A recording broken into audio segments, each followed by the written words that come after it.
So now I regain my consciousness and I start feeling cold. I start feeling pain because I was not feeling any pain. The past few days with everything happening on my legs, there was no pain, like zero, literally nothing. So I start now feeling the pain, and the guy who is helping, he was like, okay, so what is happening here is witchcraft. It was placed in your grandmother's gate. Sure. It had your name on it. So if anyone else were to step on it, it was not going to work. It was waiting for you. So it got you.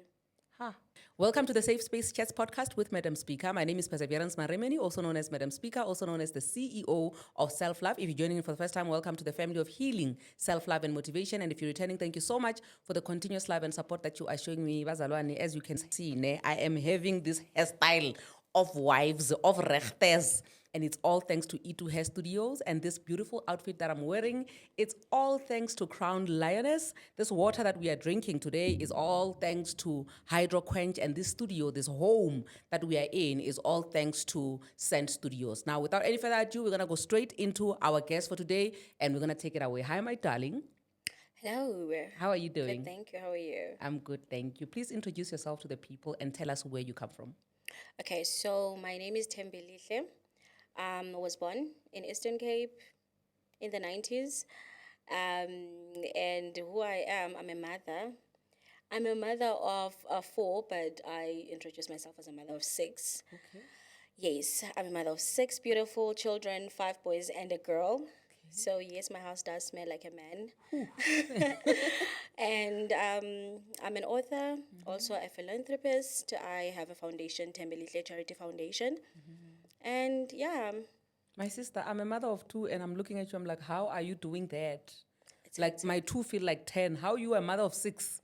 It's hectic. Ne. Yeah, there's never peace in that house. But It's also, never quiet. I've heard that motherhood is a calling.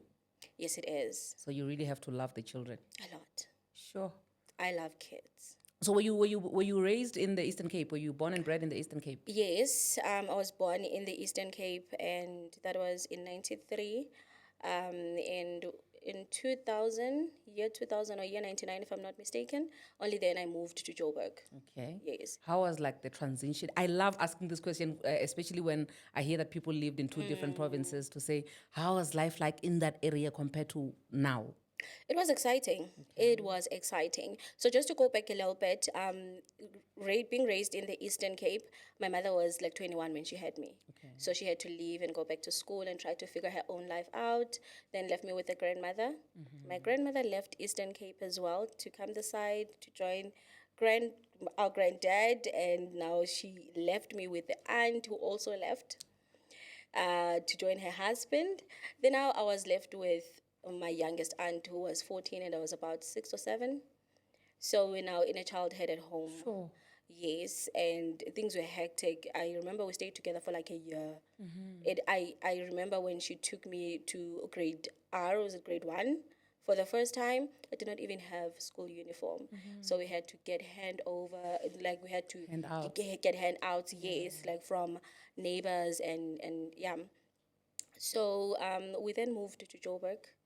It was exciting, because you only see Joburg in magazines, old magazines that you see on the ground. Obviously, you don't even buy magazines, and newspapers that have been, that have seen rainy days on the floor. So you see Joburg there in the lights, and like, oh my goodness, I'm going there.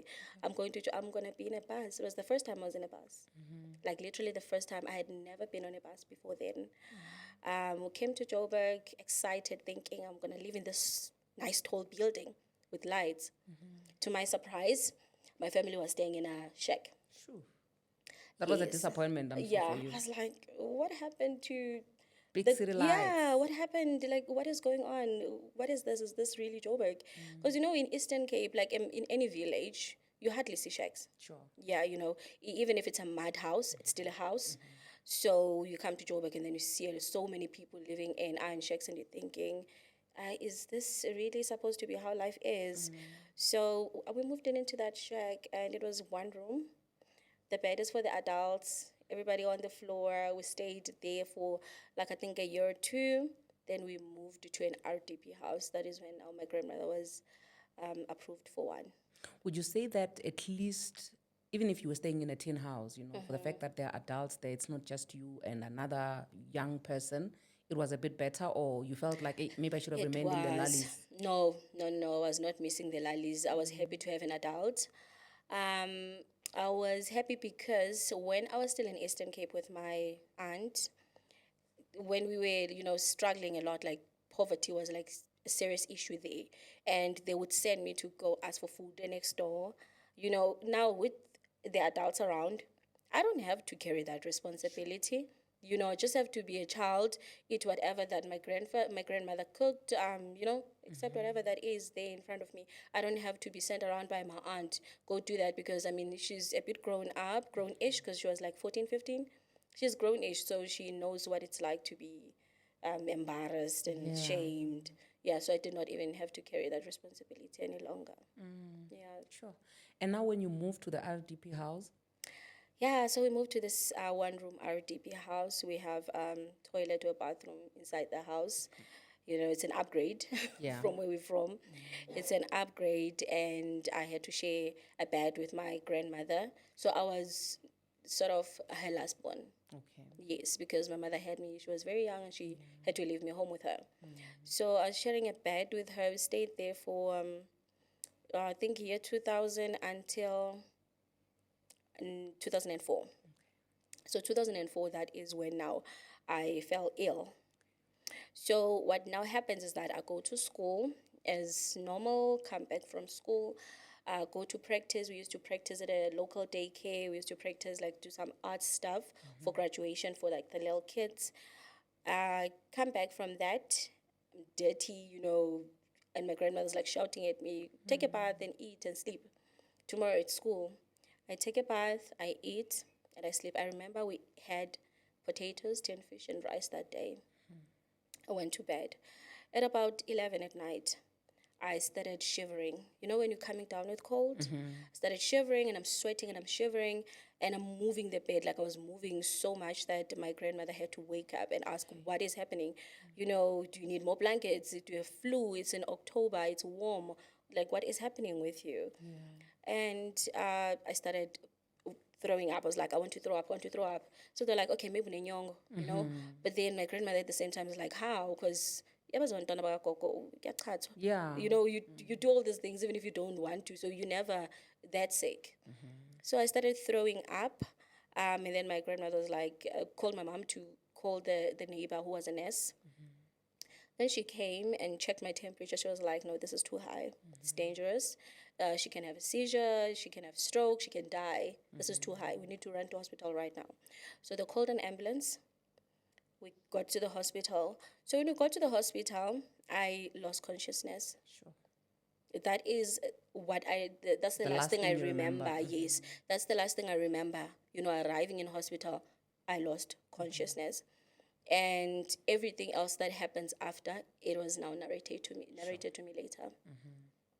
So when we arrived there, now my mom says, because now I can't remember. She says, the doctors were now trying to run the test. I continued to vomit. I was shivering. I was screaming.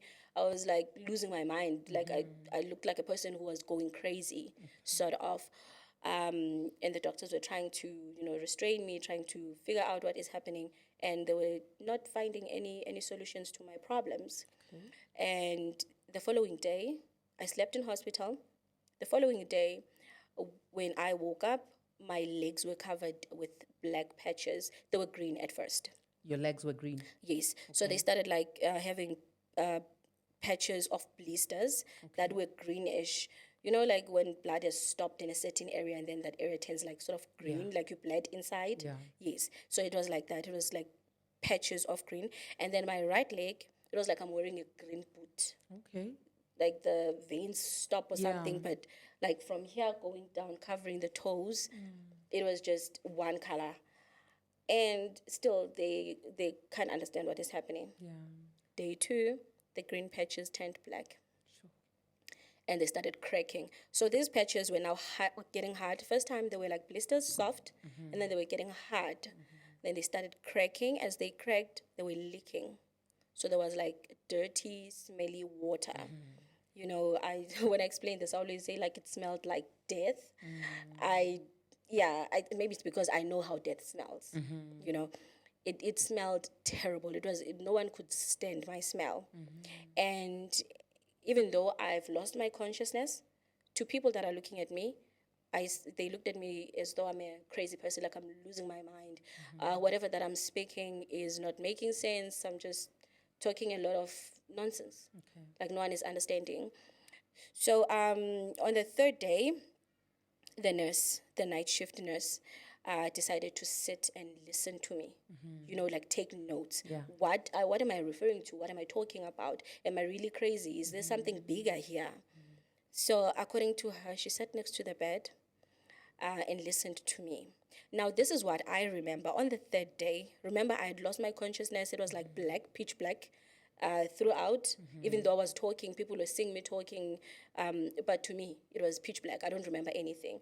On the third day, though, I started seeing things like having the visual again. And that visual was like I was in a plain white room. Okay. Plain white. The roof is white. The floor is white. Everything is white. And then there's just me and the bed. Okay. As I'm lying in this bed, there's a boy that keeps on coming and leaving, come and leaving. And the boy was around the same age as me. I was 11 when this happened. The boy was around the same age as me. He was wearing green shorts and a green shirt. Remember, I'm the only one who's seeing this boy. He's coming in, he leaves, he just stares at me, he does not say a word. And that night, I had other visitors. Now, these visitors were 3 ladies that were wearing African attire. And Are these real people now? it's not real people. Okay. It's still people in my mind. Okay. I can say in my mind because I'm the 'cause only nobody one else who could see them, yeah. I'm the only one who could see those people. So they walk into this plain white room. They come to me and they say, listen to us carefully. We'll be back in 3 days. Be ready. We'll be fetching you. Huh? I was like, why don't you take me now? I've been sitting in this room. What is going on? I want to get out of here. They're like, no, we'll be back in 3 days. We can't take you now. 3 days. You'll be ready. We're coming back. And then they walk away. They vanish. You know, like there's no door in this room. Whoever comes in, I just see popping in, leaving, popping in, leaving. So they leave. As they left, the nurse is listening. That I'm talking to someone saying, take me now. Why after 3 days? Why can't you take me now? So she's hearing all of that. And in the morning, she's supposed to knock off at 7. She doesn't leave. She waits for my mother, who comes to check me like around 8. You know, she doesn't wait for, because I was a minor, she wouldn't wait for visiting hours. Yeah, she needs to come and help with cleaning me up, helping me get a bath and stuff. So the nurse calls my mother to the side and say, I could not tell this to any other nurse because I'm not sure of what they're going to tell you. I could not tell this to the doctors, but this is how the night went. I had to tell you this myself. This is how the night went. Your child was speaking to people. I don't know what people or who, she didn't say the names, but it sounded as though they were fetching her in 3 days because she kept on asking, why after 3 days? Why not take me now? So I'm not going to tell you what to do, but I'm just going to advise you to seek help elsewhere. This is not a medical condition. Science is not going to help you here. This is a spiritual war. Go and seek help elsewhere. So my mother is now panicking. She calls my grandmother. They talk about it. And they decide that, no, they need to speak to the doctors and get them to discharge me. So But still, even during this time, the doctors are not seeing anything. nothing. They kept on calling other hospitals to explain the situation, you know, just to get advices. What else can we check? You know, have you ever seen anything like this? And yeah. Okay. So now they speak to the doctors. The doctors refuse to let me go. My mother pleads with them the entire day. They finally made her sign some document that if she takes me, she is not allowed to sue the hospital for anything, to blame the hospital for anything, and she's not even allowed to bring me back to that same hospital.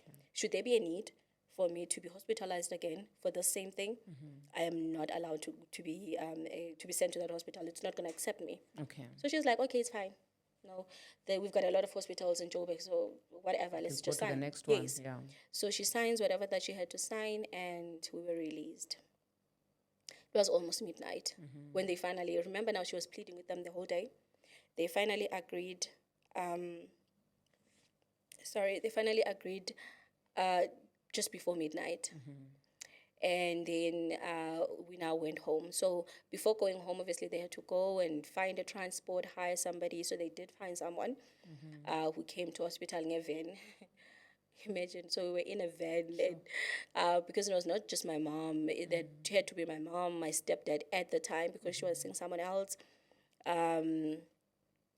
They had to take us home. When we got home, my mother was afraid. She decided, I'm not going to sleep with this child like this. I'm going to seek help right now. Yeah. So they started walking with me in the middle of the night, trying to find some prophet, some tandazi. So back in the days, like in the early 2000s, there would be like your flag or word of mouth even to know ukuthi kunabantu lana abasebenzayo or kunomthandazi or kunesangoma or whatever. So they found there's some tandas, ebusuku. And he was not locked. The gate was open. The door was open. He was sitting next to his candles. So my mom says now when we walked in, he said, come in. I've been waiting for you for days. And my mom is like out of shock. I'm like, what is going on? How does he even know us? And then the guy said, sit down. It was an old man. We sat, and then he said, the first thing I'm going to do, I'm going to take out the spell, but then I'm not going to be able to reverse the whole damage. I cannot. The skin is already damaged. So he made me inhale something. I started sneezing. This is when now I regained my conscious. Okay. I So the started, whole time when they were taking you around looking for Mtandazi, you were unconscious. I was sort of unconscious. I was talking. I was, interacting with, I can say with some spirits, because I was not talking to them. I was very much alive. I was not sleeping, yes. Like when you talk of unconscious, you would expect a person would be fainted or something. No, I was very much awake. It's just that you were in a I world was of your not there. own. Yeah, Okay, I was get in you. my own world, Yeah. my own bubble. So now I regain my consciousness and I start feeling cold. I start feeling pain because I was not feeling any pain. The past few days with everything happening on my legs, there was no pain, like zero, literally nothing. So I start now feeling the pain, and the guy who is helping, he was like, okay, so what is happening here is witchcraft. It was placed in your grandmother's gate. It had your name on it. So whoever, if anyone else were to step on it, it was not going to work. It was waiting for you. So it got you. Huh. Yeah. So apparently the leg that got the most damage, like immediately, it's the leg that I stepped with. Okay. Yes. Sure. So then when you find out this is what is actually going on, what then is the next move? I'm still confused at that time. Remember, I'm 11. I'm trying to figure out what am I doing here? How did I get here? I'm so cold. I'm in pain. I'm being hysterical now. I'm starting to panic. And the guy was like, I'm going to give you guys some herbs and some things to drink and some your holy water and stuff. You use these. And when you get time, take the child to hospital to get these wounds cleaned. This thing is not going to progress because it was rising so quickly. It was like, Spreading, it was spreading so quickly. Like every day there was a new patch. It was coming up so quickly. There's one here, got some here. Yeah. I even have this one here. It's part of it. So apparently it was supposed to spread to my waist. And obviously when my intestines rot, I'll die. So he was like, no, it's not going to get there anymore. I'm just going to stop it now. You go to the hospital and get yourself cleaned out. I don't know what's going to happen with this leg, but possibilities are you might have to lose it. Okay. Because the bone was grayish. Okay. Yeah, it was dead. Yeah. Like it was damaged. There was no going back from there. So now we go back home. And the following day, or before we go home, this guy tells us who did it. Okay. He tells us who did it, and then he tells us not to confront the person. Did he tell you why that person did this? Yes, it was meant to hurt my mother, not for to hurt her physically, but she was trying to hurt my mother by killing me. My death was gonna be a pain to my mother What did your mother do to her? because her life was sort of progressing and her kids' lives weren't, and she was not really helping them because this is a relative, a very close relative, like very very close relative. Okay. So she believed that, you know, if she kills me, I'm the only child. My mother is not gonna survive my death. Yeah. She just has to do something to me to hurt my mom. So you have to hurt an innocent 11-year-old just because you're jealous of the mother. So basically, that's what I suffered for. Sure. Yeah. You know, I always say that with witchcraft, you know, if I could be a witch that just makes money. Please. The thing is, it seems like when you're a witch, your brain it goes to witchcraft to a point where it doesn't even work. Because if you can do spells, I could really be a millionaire if I was a witch, you Yeah. know? Yeah. Yeah, so, and then after you finding out what the problem was or who is the person behind everything, what then do you do with your parents after that? So now we go back home. They're trying not to confront the lady. So now she comes to our house and she starts acting weird. You know, nobody said anything to her. She starts acting weird, and then she goes to another relative, which is why it's my late grandmother's cousin. She goes to her to say she thinks that my mother thinks she is responsible. Okay. I know. And they ask her, "Well, what do you mean? What did they do? What did they say? Why would you think that?" And she said, "No, by the way she looks at me, I can see it, I can feel it. She thinks that I'm responsible." Like, no. Okay, how about we call in a family meeting, sit down and talk about this, and maybe we can clear things out. She's like, no, no, no, I don't want to be. And then she leaves. She does not want to confront the situation, but at the same time, her guilt, was eating her up to an extent that she had to find things to say about people trying to accuse her. So still nobody says anything to her. Then she stops coming to my grandmother's house. Now she avoids everyone from our family until to a point where my grandmother calls her to ask. And then she says, my grandmother's like, you know what, I just want to talk about this, get it over and done with. Why did you do it? And then she said, I'm sorry. That's all she said. Is she still here in this planet Very Earth? much alive. Huh? Very much alive. Sure. She is very much alive. She is well and kicking. She's still a bit weird around me. Like, there's that awkwardness, nyana. But then I don't hate her personally. And when I see her, I greet. I think she doesn't understand why I'm doing this. I make it so awkward for her that she'd be like, hi, and then walk away. Even if she was going to stay, she would just feel uncomfortable around me. Yeah. So we have, there's that friction. Yeah. Yes. Awkward vibes, nje. Yes, Yeah. yes, it's very awkward around when we are in the same room. We just can't sit there for Sure. a When unless while. you're a bigger person than me, I would have probably strangled her or something. I don't know. No, no, no, no, no. Okay, so now when you come back from the hospital and you find out and she's been confronted, how are you? How's your body? How's all the things that were there and the progress of that? Because you are saying that It had that stopped. it was stopped. Yes. It had stopped spreading. So then they took me to Natal Sprite, the old Natal Sprite at the time, for now the cleaning of the wounds. When we got there in Natal Sprite, they were like, "Ooh, no, this is a lot. We don't have enough resources." They transferred me to a bara. So when I got there, they obviously cancelled me that this is what's going to happen now. You need to be ready mentally, obviously. It's going to be different.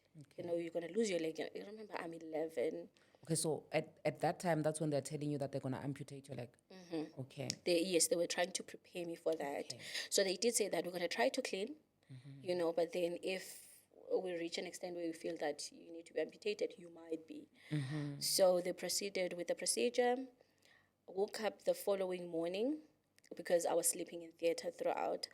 Woke up the following morning and they had amputated. So before, when I had this entire thing, I could not lift up my leg. Like, it was so heavy. Okay. It was so heavy. So when I came back from theater, I tried to lift my right leg. First thing I tried to do, even though I'm covered by the shits. And I was able to lift it. I was like, oh no, what's going on? I'm able to lift my leg. Does it mean? And then I opened the shit, and my leg was gone. So now it's an adjustment. Sure. You know, now it's an adjustment. And I'm thinking, okay, it's going to be okay. It's just a leg. I'll be fine. You know, I took it very light. Until it got to a point where I kept on forgetting. I would get up. There were times where I would just get off the chair, And fall off. and fall off, and forget that I don't have a leg and fall on my face because I would try to walk, you know.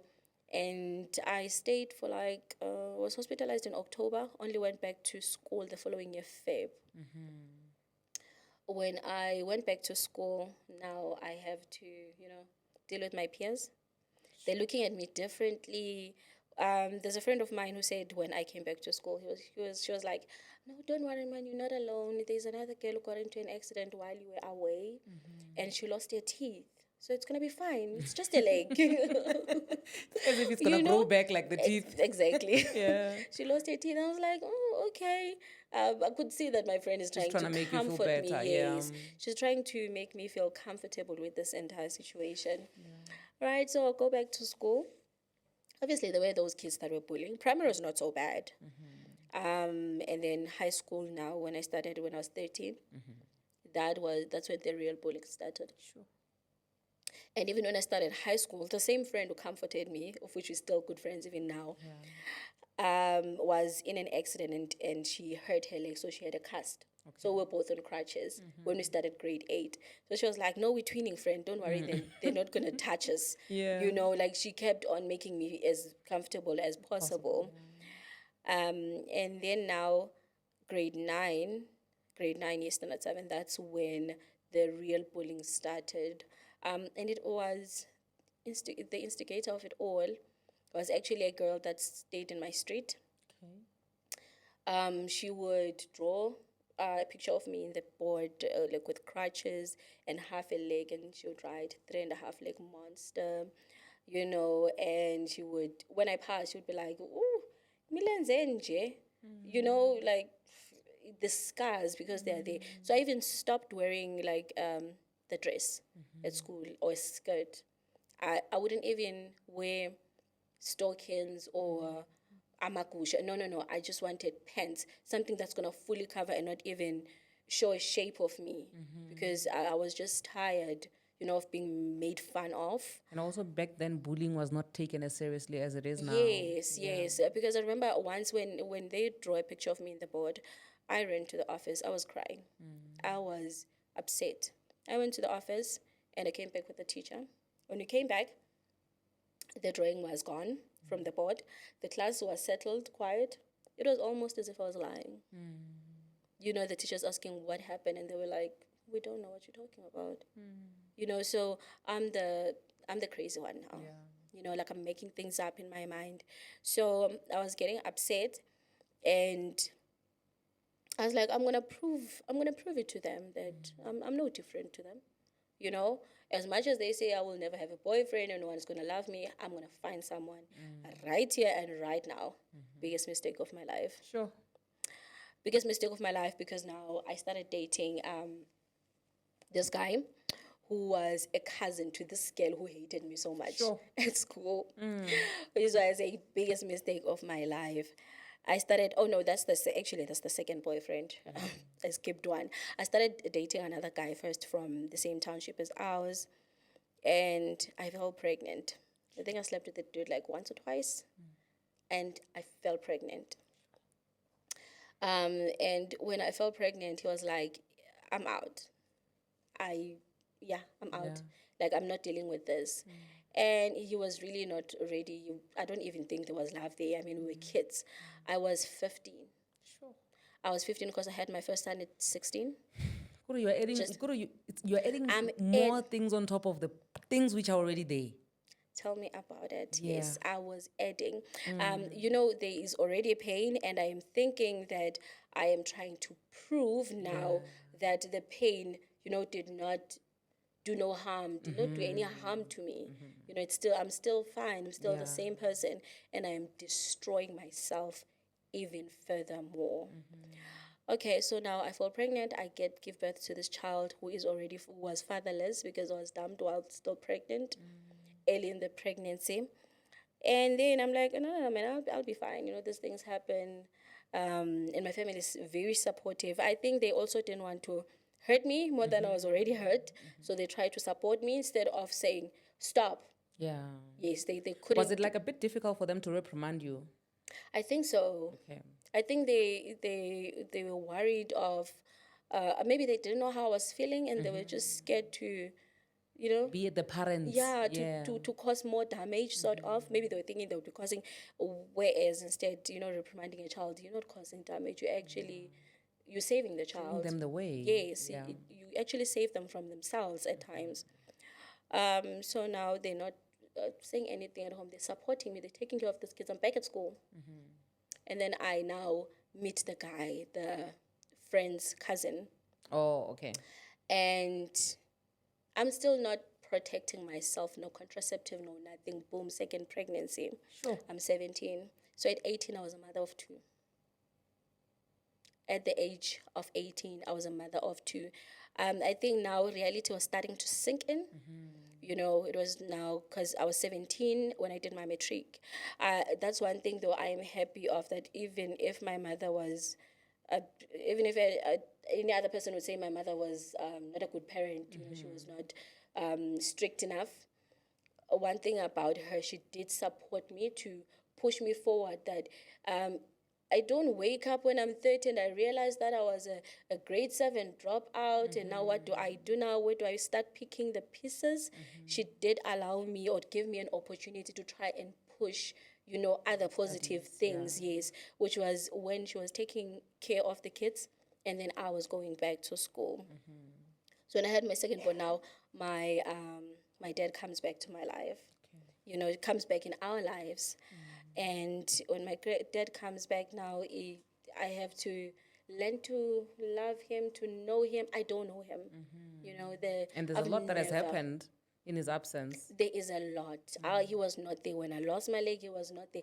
Like, there is so much that he missed. Like, he literally came back before I gave birth to the second born. So now I need to learn to deal with him. I'm not sure how to love him. I don't even know what to address him. You know, he's my dad, but till today I still can't say. Is he coming back into your life as a father, or like for you guys to be a family? To be a family. Okay. To be a family. He is only coming back to my life because my mother decided to give him a second chance. I mean, if she didn't, then he would have never. Yeah. And this is happening because his wife passed away. Wow. So now he remembered that, oh, I have that one. Yeah, they got married with my mom. We are now a family. There's a woman, sorry, a woman from the past. The woman before us, ne? Something is wrong with this women. Yeah. Okay, you were saying? So they got married. They made a baby. Now I'm giving birth in January 2011. My mother's giving birth in November 2011. We are 20 pregnancy now, you know.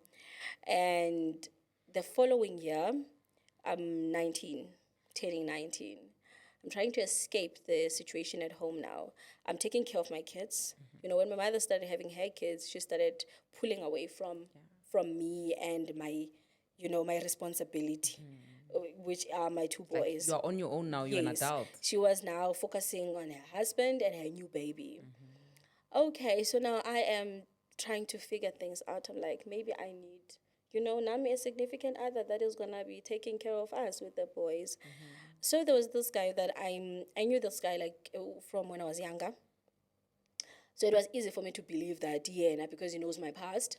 You know, when he says he loves me, then he means it. You know, and I believed him. I keep saying biggest mistake of my life. I'm not sure which one is the biggest anymore. It's like every mistake is like the biggest mistake so far. They are just as big. Yeah. So this now relationship with this guy caused me so much pain. He was abusive.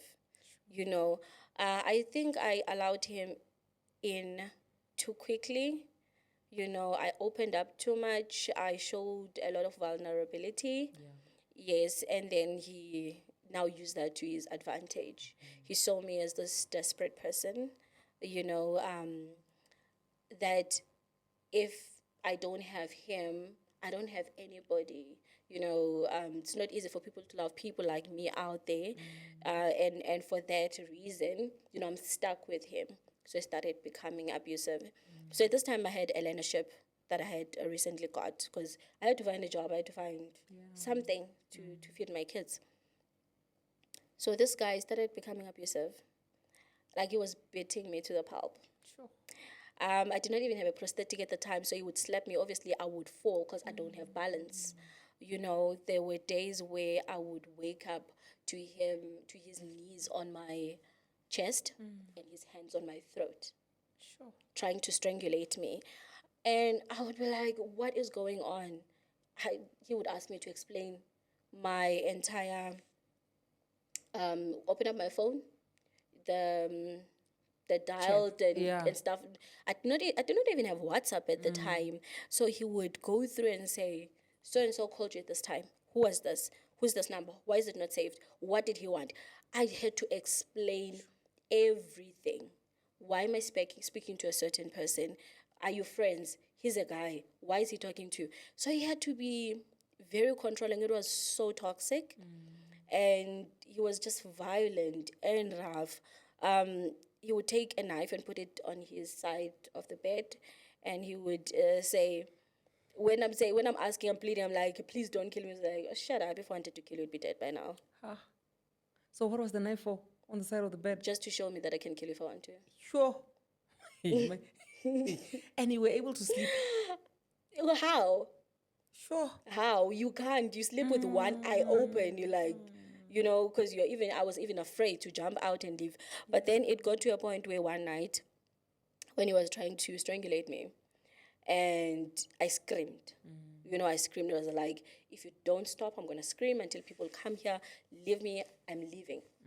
And then he said, you need to stop talking to this guy, Monde. I say his name a lot. And Monde was a friend of mine. We're not very close, but we were friends, right? He was gay. We used to attend Ibarra together. So because he lived in Orlando and I was from Roundabout, like in the east, I would call Monde to say, Monde, you close to the hospital. Please hold the queue for me. Public hospitals, how long the queue can be when we're getting our medication and treatments and stuff. And he would be very upset. Why are you meeting with Umond? So I remember after that fight, I had to go to Thembelihle to meet up with him, to go for my own, things, Zenyao. And I spoke to Umond there because obviously we had our dates around the same day most of the time. I spoke to him and I said, Yazin, I know I've been an idiot. Please don't judge me. That's the first thing I said. I know I've been a damn fool. Please don't judge me. So what's going to happen now, I'm going to tell you and you're going to help me find a solution to my problem. I'm in this relationship. This is how it is. It's very toxic. And I think there's a possibility that I could be pregnant. You understand why I'm saying I'm a dummy? This is the third one. Sure. And Monde was like, what do you want to do? I'm supporting you. I said, Monde, I don't even want to think about it because I may change my mind. I'm getting rid of the baby. Help me, take me to where they do this thing. We're already in hospital. Let's find the clinic and get it done. We did it. I was feeling so bad when I came back. I was like, I'm glad I did not think about it because I don't want this to continue. I'm not condoning anyone to have an abortion or do this. But when you feel, nobody feels your pain. When you feel that right now this is the decision, it's your life. You make that decision. You pray about it. If God understands, He's going to forgive you. We don't know. So I go back home. And when I go back home, the guy calls me and I said, okay, let me go to him and end the relationship. So me walking there, it's to say it's over. I got there, he closes the door immediately. Hey, my sister. You can say that, my sister, again. I got there, and then he closes the door. Immediately after closing the door, he says, "Uthi bothi kuyenzakalani efonini?" And I said, "You know what, I'm done with this relationship, I'm done." And then he said, "You think I don't know? Didn't see your messages. You think I don't know that you could be pregnant? Are you pregnant?" He's holding a knife. He was chopping potatoes actually when I walked in. And then he's holding a knife. He says, "You think I don't know that you might be pregnant?" And then I said, "No, I'm not pregnant." I said, "Oh, you beat me to it. I was about to kill you with that bastard baby." Hi, Bo. And then I'm trying now to run. I'm like, okay, I'm out. I don't even know what I was doing here. I don't know why I tried to be, decent or civil about this situation to try and end the relationship in person. I'm getting out. As I was trying to leave, he locks the door. And this is one experience that I try to not relive because it hurts me so much. So in this case now, he forces himself on me. Remember, now I'm bleeding because of what I just did earlier that day. He forces himself on me and he is beating me. He's pushing my head against the floor and trying to, he was causing me so much pain.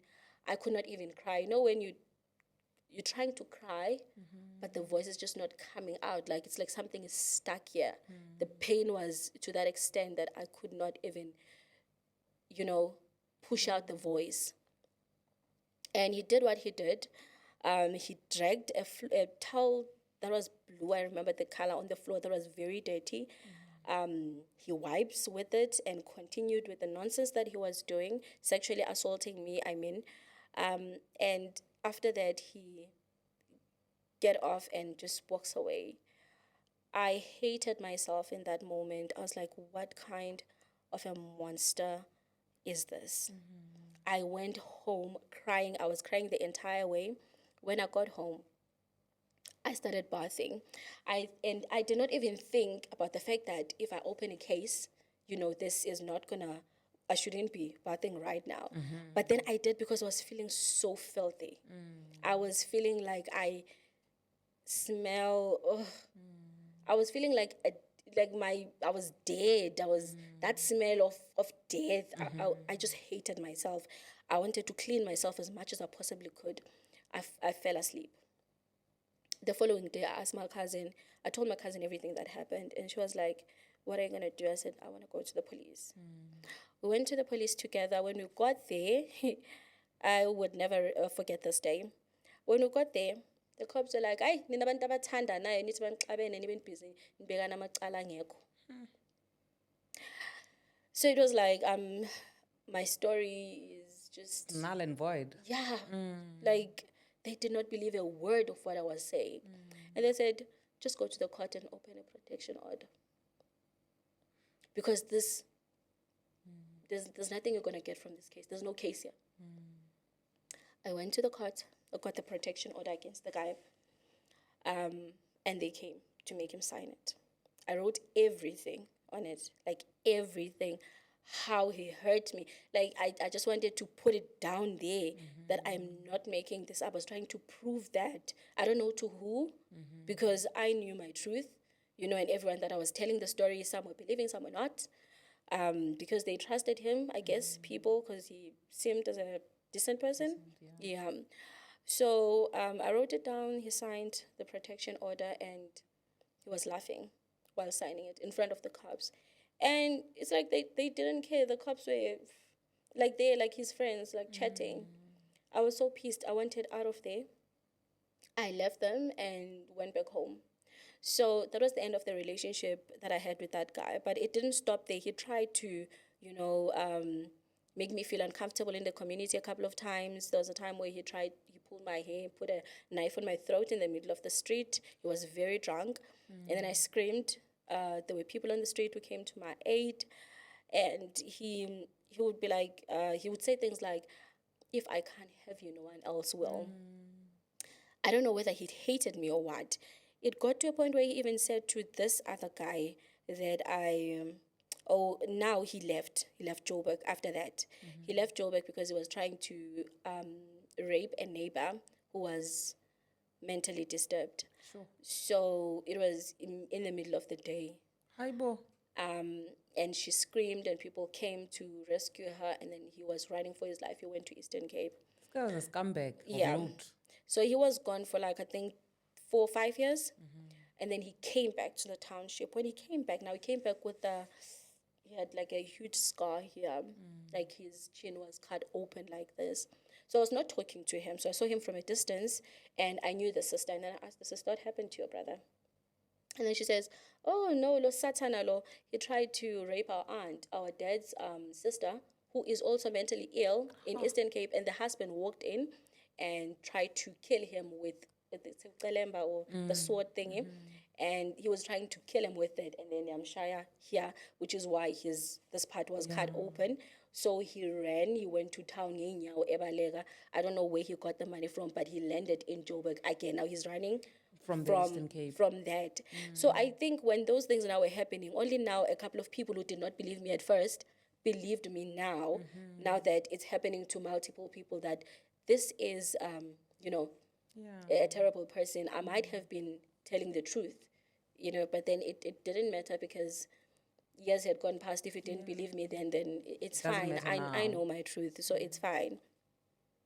So now we are in 2016. So 2016, I moved from home to the Val side.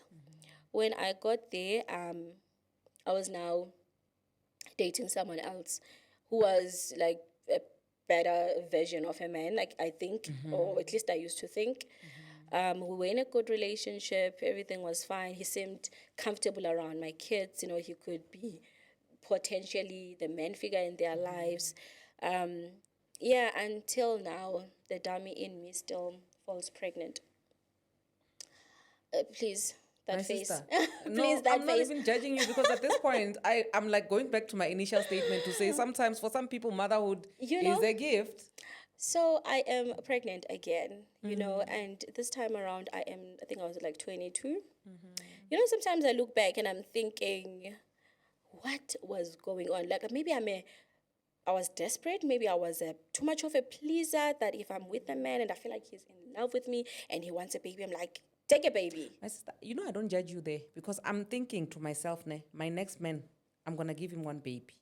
I'm never giving no one else a baby. Never, never. So They I don't must go really buy. judge you, Yeah, so you were saying? So now, what happens is this guy that I'm with, we start having, like disagreements here and there.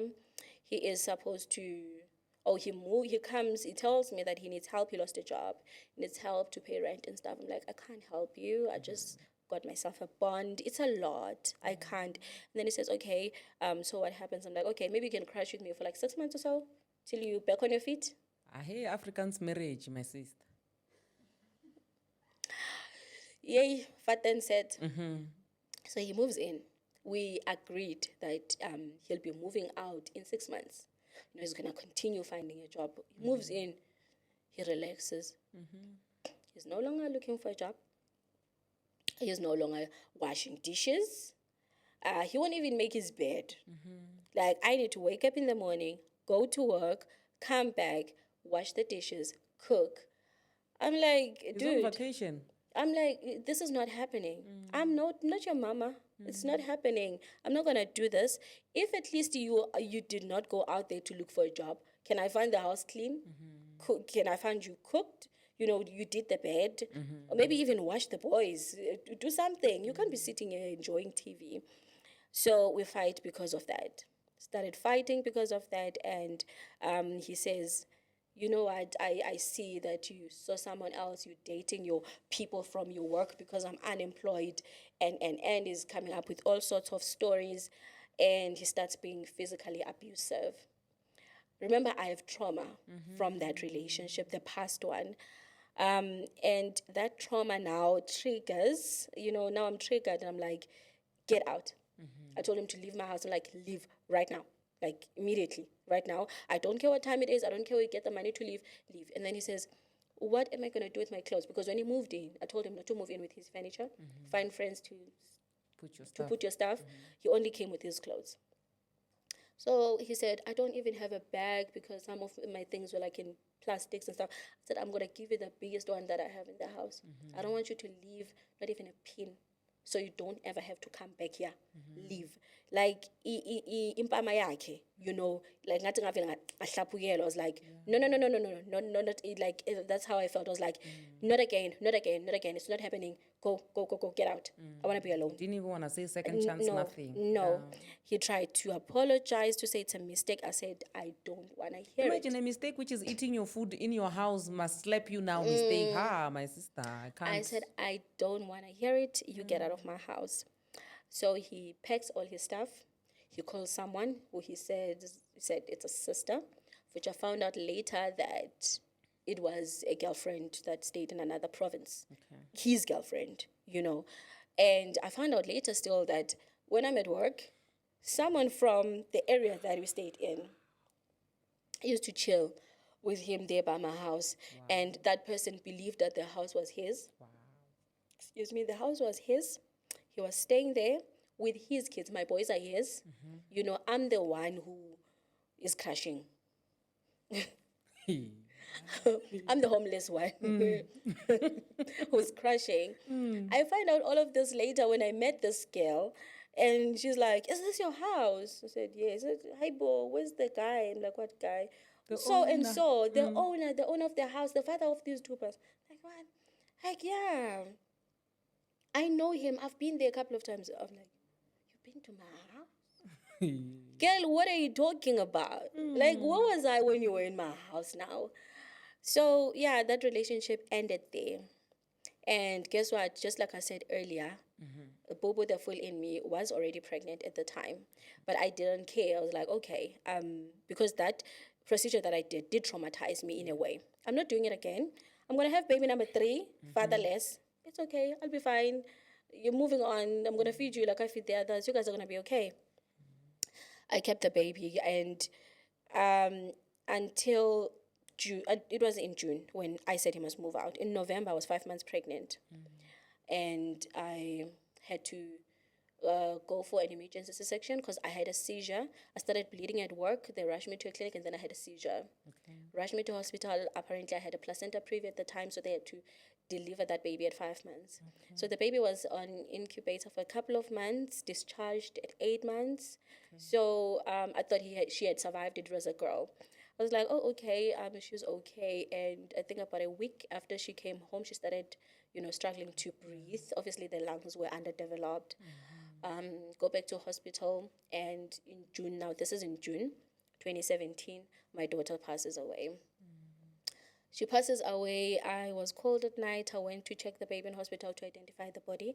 It was scary. And then they said the baby is going to be taken to a government mortuary so they can do an autopsy. Okay. Fine, he goes. They take her, and then I'm supposed to fetch the baby there. Called after 3 days, autopsy still not done. I go to the government mortuary here in town. When we got there, it was packed. They were on strike.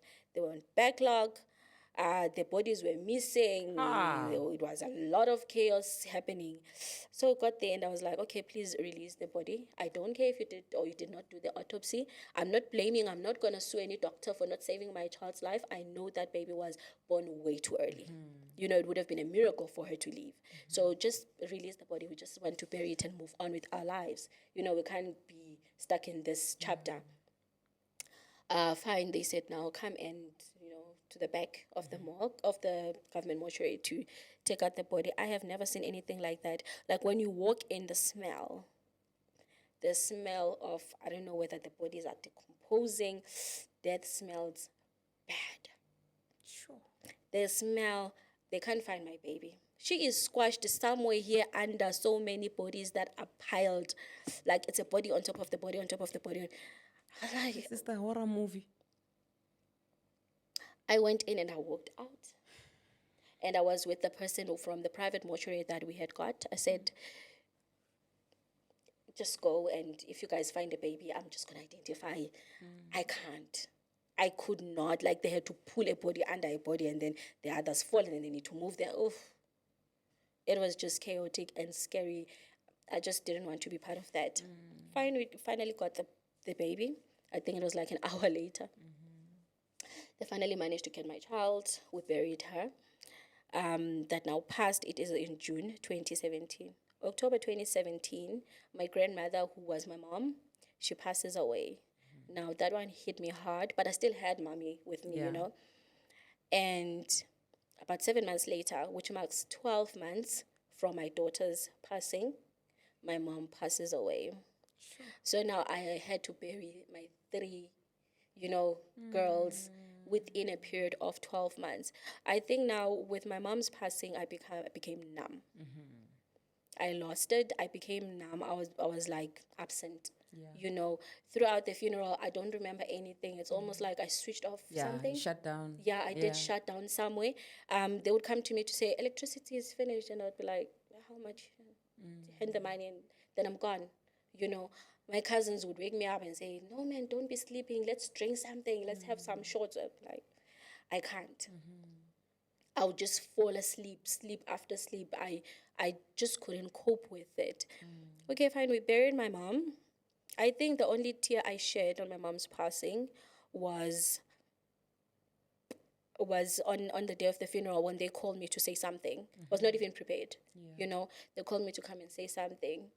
And I stood there and I just said two words. I remember one thing I said. I said, she's okay, whoever she is. I know she loved her God. She's okay. Whoever she is, she does not need to stress about anything. She does not sleep. She's not hungry. She's happy. Yeah. She is happy. She is in a better place than this filthy world. And I could feel that I'm gonna, drop down and die or something, or I'm gonna faint.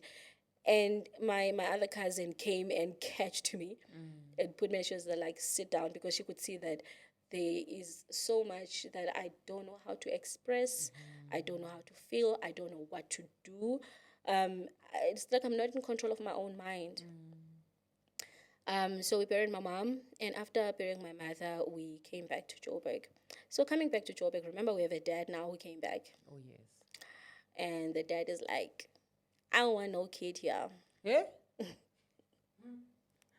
Wait, this your father is the same one who lost her first wife, then came to marry your mother. Now your mother is late. And now made he a doesn't baby. want kids. And now there are two of these kids, ne? Remember there's that one that we were pregnant at the same time? And then there's another one who's a year old when mommy passes. Okay, I don't want to accuse people, but it's fine. Proceed, my Yeah, sister. so the guy's like, no. I'm like, what do I do? He's like, take them. Just peacefully with the kids. He wants to go marry the next one. Yeah. Wow. Wants to continue with his life.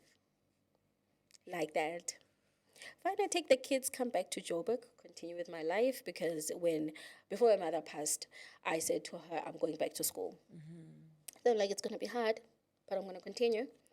And indeed, I did soldier on, but I was like, this time around, doing things differently. I'm grown, I've learned, even though, but kumele uqhubeke kayi-1 or kayi-2, and then the third time, liyavaleka. For me, alivalekanga liqhubekile maybe like 6 times. Lavuleka till the 7th time. God gave me so many chances, and to a point where now I know, I'm at a point where I know how to make the right decisions. I feel so grown to that extent. So I completed my degree in 2021. And then I graduated last year for my postgrad diploma in business management. And with all of that, I'm raising all these 4 kids, and then now there is someone that I met when my kids were like 4 and 3. Okay. So we dated for a little bit, and we decided to call it quits, which is the person I'm with right now. So when we got back together, because we didn't fight when we, You guys were just at the wrong time. Yes, and both of us, we experienced so much. We went through the most during that period when we had broken up. I went through hell myself. So sometimes we sit down and say, you know what, maybe if we did not break up, we wouldn't have met all these evil people, you know. Yeah. And maybe God was telling us, you were actually supposed to stick together because we're so good together. You know, we build each other so, so, so much. Because he is one of the people that was also supporting me when writing the book. He even said, can I add something on your book? So he likes writing poems. So every chapter he would read it and then write a poem about it. Yes, for people who love poems, and which are very good because a lot of people enjoy those. So he is very supportive, even with everything, because I was honest with him that this is what happened. You know, I'm broken here and here. And then he listed his brokenness. It was like, Nami, I'm broken here and here and here. So we know how to treat each other, how to blend, you know, and sort of lift each other up, instead of the people that we met in the past, which were always breaking us, constantly breaking us. So yeah, now that is, I did try to summarize everything. Yeah, so in 2020, 2019, that is when he asked he asked to marry me. That was in 2019. And we had our first child in June 2020. And we have our last born, and it's a last born, I promise. We have My our sister, last. nobody's judging you. You can have more. No, I'm done. I'm done. Kids are expensive. So we have our last one that we had last year, last Christmas, you know, which brought so much joy. Yeah, so together we say we have four, but we have six. Yes, Because of your siblings as because well. of my siblings as well. I mean, all the kids under our roof call us mom and dad. We don't have a kid that says it's Sisi or Mama Gasimang Mang. You know, they call us mom and dad. More especially my younger brother, because he was a year old when mommy passed. So he can't even remember her. Yeah. I'm the only mother that he knows. Even though obviously family members would say every now and again that you look like your mother, you know, and then they say her name, and then she's like, who's that? Because he doesn't know who that is. And so we would show him pictures to say, this is our mom. And then he would say, okay, this is our mom, but you my mom. Like, yes, I'm your mom. This is our mom, but yes, I'm your mom. You know, the fact that, is it a boy or girl? It's a boy. The fact that his mom is your mom, like, it doesn't get any closer to a mom than that, you know? So I feel like it's the safest, you know? So like, literally, if it was like a stepmom or something like that, it was going to be bad. Or maybe you could really question that, but you are his sibling. Yep. You know, so that makes it so much easier. Because I know, I always say this, my youngest sibling, when my mom passed, she was like a year and 6 months. So she also does not know my mom. She regards my stepmom as her mom because that's the only mom she knows. You know, so I kind of relate. Okay, so what are we doing now? Yo, hi, my sister. You have I don't know how many lives you have, ne? I'm a cat. I'm a cat. Yeah. So I ended up writing a book about my story. So me writing a book, it's to inspire other people to share my story as raw as is, because it is raw. So I share it as raw as is. And the reason I did that is because I want to inspire other people, you know. I want to inspire other people. I want to show that you can fall so many times, but then it does not mean that you give up. You don't give up. You can continue fighting. Get up and fight. I mean, we'll all get challenged. You know, that's one thing I know. We all get challenged. We all get to die. We all get to be hurt. We all get to cry. Every now and again, it happens to somebody. Has to go through it. You know, somebody has to go through it. So if it does seem to happen to you, or if it does happen to you at that time, you should not give up. You should not just say, oh, okay, I'm challenged, disabled now, I'm just going to stand at the robot and ask for maturandi. Oh no, I have a child without a dad, it's fine, I'm just going to, I won't do anything about my life. I'm not going to try to pursue a business. I'm not going to do anything. I'm just going to rely on child support grant. No, it's not how it should be. You can use your story to rebuild other people, to build yourself up. Firstly, you need to forgive yourself more than anything. You need to forgive yourself, forgive the people that have broken you down, and you know, just find strength. Find a source of strength, of which for me it's God. Sure. You know what? I find my source of strength in Jesus. One thing I can tell you about you, Ne, that I'm picking up is that you're a fighter. Eh? I shame because with other I know so many people that maybe like from the first challenge, which is just you being amputated, Yeah. they just give up. You know, Yes. and you've been out here fighting. You know, True. would you say that in closing, Diwu, I know you're already giving us a bombastic side eye. We're wrapping up, okay? Would you say that you being amputated, right? Because it was you were so young, kind of affected you in terms of the decision. Would you? I don't Yes. really want to say blame it on, you know. Yes, but it did strip away my confidence so much that I allowed a lot of things to happen because I thought that I deserved that. So, what would you say right now to somebody who just got amputated, who's a young person, who's about to who's having a crisis? You know, because I do believe that it comes with a crisis of its own. I would say that you are more than your circumstances. You are more than that amputation. Don't let anything or anybody bring you down. Whatever dreams you had before the amputation, keep them alive.